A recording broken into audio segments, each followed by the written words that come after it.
Previously, on part 1 of our video series on removing and replacing the rocker arms and lifters in a 3.6 Pentastar engine, we removed the necessary items to gain access to the valve cover and remove it. We also removed the cam on the exhaust side and removed and replaced the rocker arms and lifters and inspected the cam, ready to put everything back together. We'll put a link in the description for part 1. It's definitely worth checking that one out first before continuing on with this video.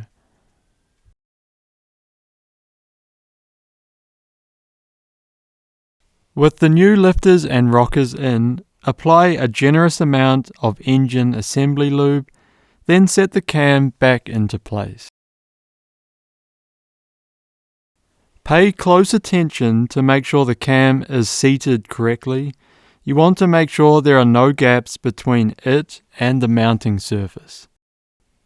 Most likely the cam phaser won't slip straight back on, but if you wiggle it a little bit and use a crescent to rotate the cam, you'll be able to locate the keyway and slip it back on.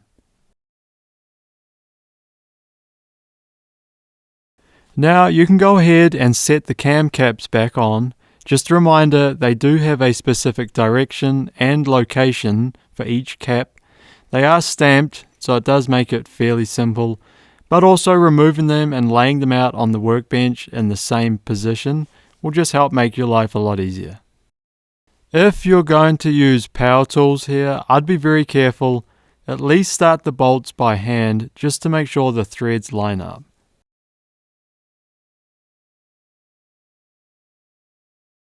There is a specific sequence for tightening the cam cap bolts. You'll be able to find charts online that show you the correct order. These bolts should wind in pretty easy. If you feel like there's some resistance, stop and double check that the cam does not have a gap under it, because you may be using the cam cap to pull the cam back down into place. If the cam isn't seated correctly, it wouldn't take much to strip the threads or snap a bolt by trying to force it back into position. With the cam cap bolts snug down, you can go ahead and torque them to 89 inch-pounds.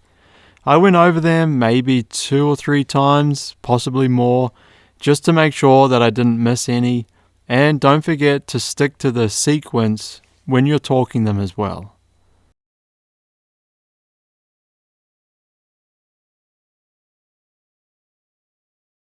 Alrighty, once you're satisfied with the cam cap bolts, you can go ahead and put the oil control valve back in.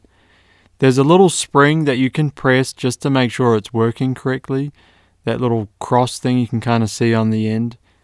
And like with the cam cap bolts, this should go in fairly easy. If you're having any resistance, just stop. The last thing you want to do is cross-thread it. Congratulations, you just replaced the rockers and lifters for one cam. You can now go ahead and do the exact same thing on the intake side. Moving on, we cleaned and prepped the rocker cover. The gasket set that we purchased included full replacement, so we were able to remove and replace all of them. The amount of work to remove the rocker cover, I'm not sure why you'd want to reuse any, unless you'd had it off recently and had already replaced them.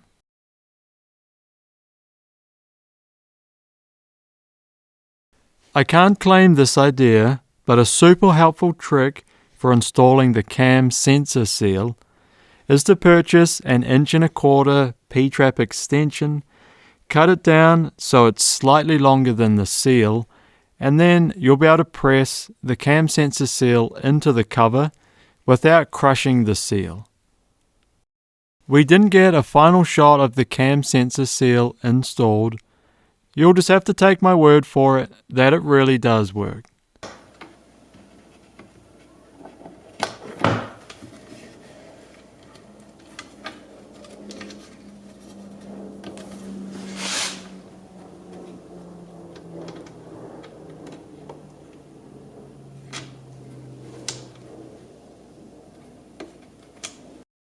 The gaskets for the cam solenoids are pretty straightforward.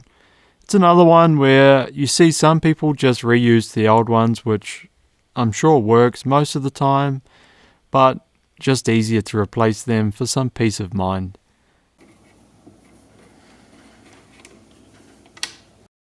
The rocker cover gaskets have a specific orientation. When I removed the old ones, I laid them out in the same way that I removed them, so I could compare them to the new ones, which made it a little bit easier when putting them back together.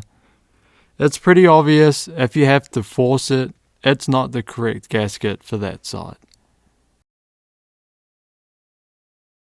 The area that I'm pointing at here is the seam on the block where you want to add a little dab of RTV sealant.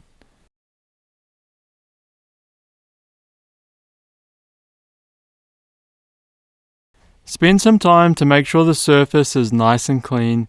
You want to give the new gasket the best chance at sealing.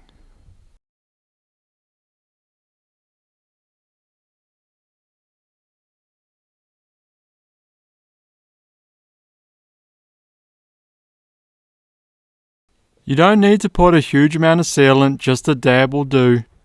You could even take a photo when you take the cover off for the first time. That way you get it similar to how it was from the factory.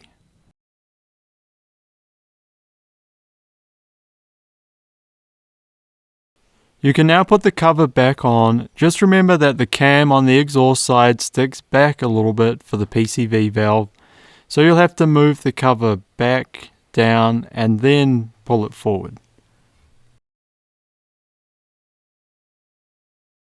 Take a second to make sure that the spark plug tubes are seated correctly inside the gaskets.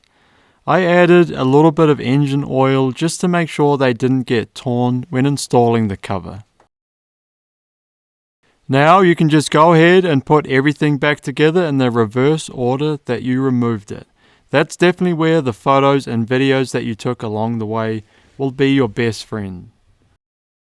Once I was done with putting everything back together, I ran the Jeep for a little bit just to make sure that everything was okay, there was nothing crazy going on with the timing, before pulling it apart and starting on the driver's side.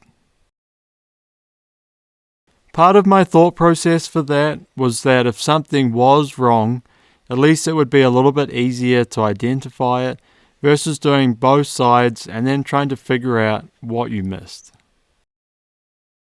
After starting the Jeep and everything running as good as gold, we began work on the driver's side. One of the main differences when working on the driver's side is you don't have to contend with the battery or battery tray, fuse box, etc. But you do have to remove the intake manifold.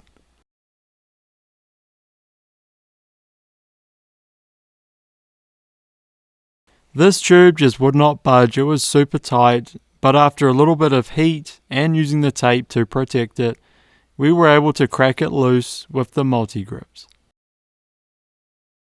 There are more of those lovely Christmas tree clips holding the wiring in place on this side as well, so you'll have to remove those to give yourself some space. There are a couple of brackets that hold the manifold in place. The one that is toward the middle of the manifold, you can loosen the lower bolts. I wouldn't take them all the way out, otherwise it'd be a real pain to try and get them back in afterwards.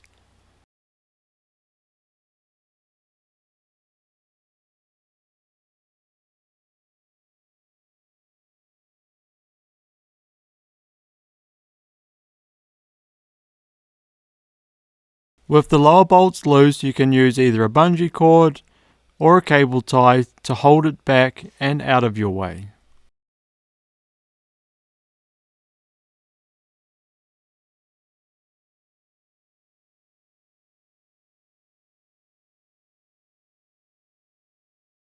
The 2 bolts and 2 nuts on the front bracket are a lot easier to get to, so we just removed the whole thing.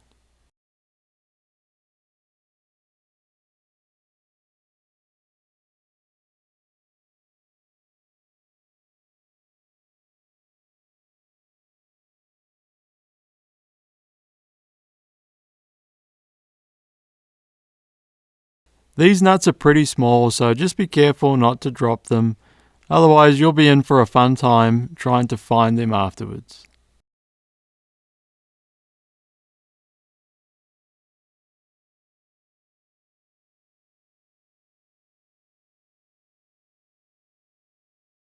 And like always, whenever you remove something, try and put the bolts back in the same spot. Then you don't have to worry about losing them or figuring out where they go later on. We also employed the same technique on this side before removing any hoses, wiring. We took a bunch of photos and videos to help us when it came time to put it all back together.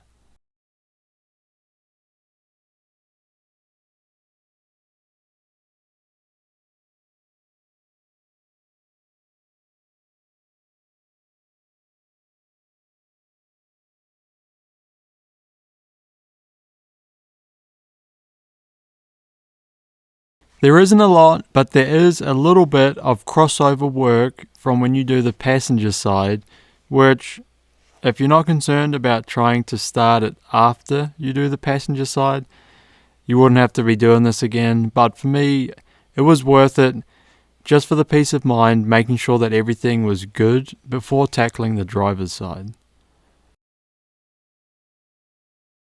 With all of the wiring and hoses cleared from the manifold, you can begin removing it, starting with the brackets that hold the engine cover in place.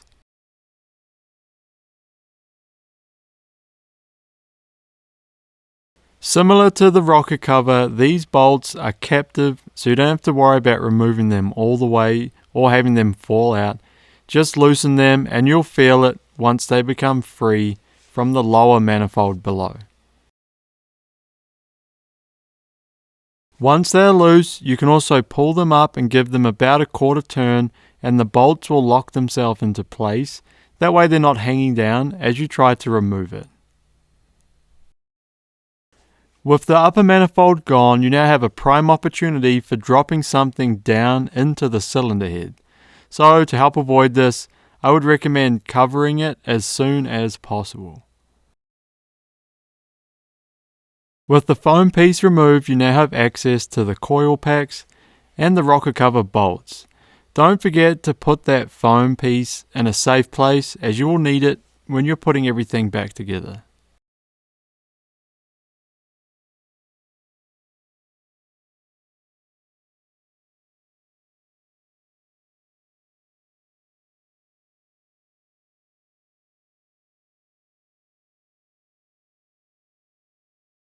You can then go ahead and remove the plugs on the coil packs and those lovely Christmas trees that hold the wiring harness to the rocker cover. Although in all fairness, these ones actually came out a lot easier than some of the other ones.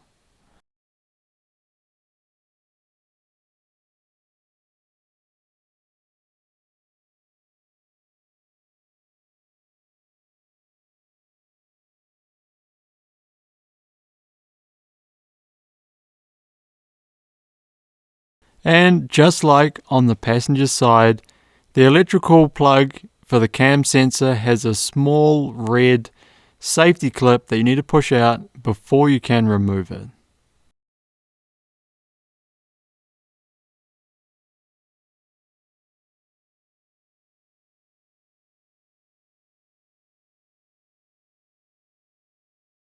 There are a couple of those Christmas tree clips holding some wiring in place towards the back of the engine. After fighting it for a couple of minutes, I ended up deciding to just snap it and replacing it, as it was in a really awkward spot.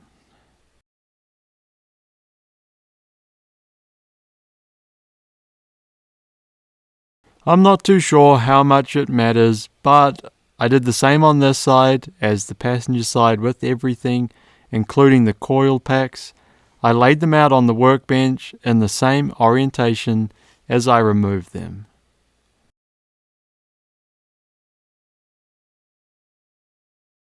One thing to be aware of for the cam sensor, the little bolt that holds it into place is captive. So don't sit there for too long just spinning it around and wondering why it doesn't come out. It'll get to a point where you can actually lift up on the bolt and clear it, and then you can pull the cam sensor out.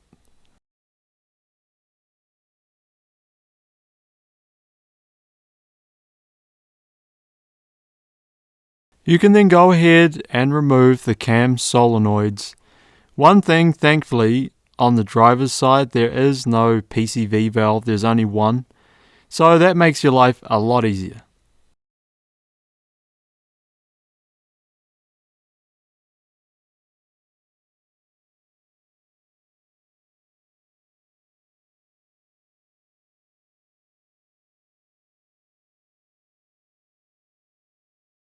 This side of the engine has the same seam on the block with RTV sealant from the factory, half by gluing the rocker cover in place, so you'll have to pry on it a little bit to get it loose.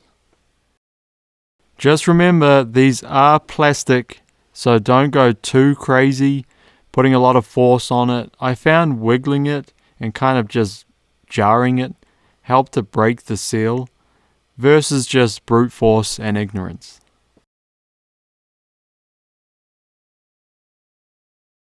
And as I mentioned before, there is no PCV valve on this side, which makes life easier again when you're removing the rocker cover, as you don't have to worry about slipping it back to clear the area of the camshaft that it mounts to.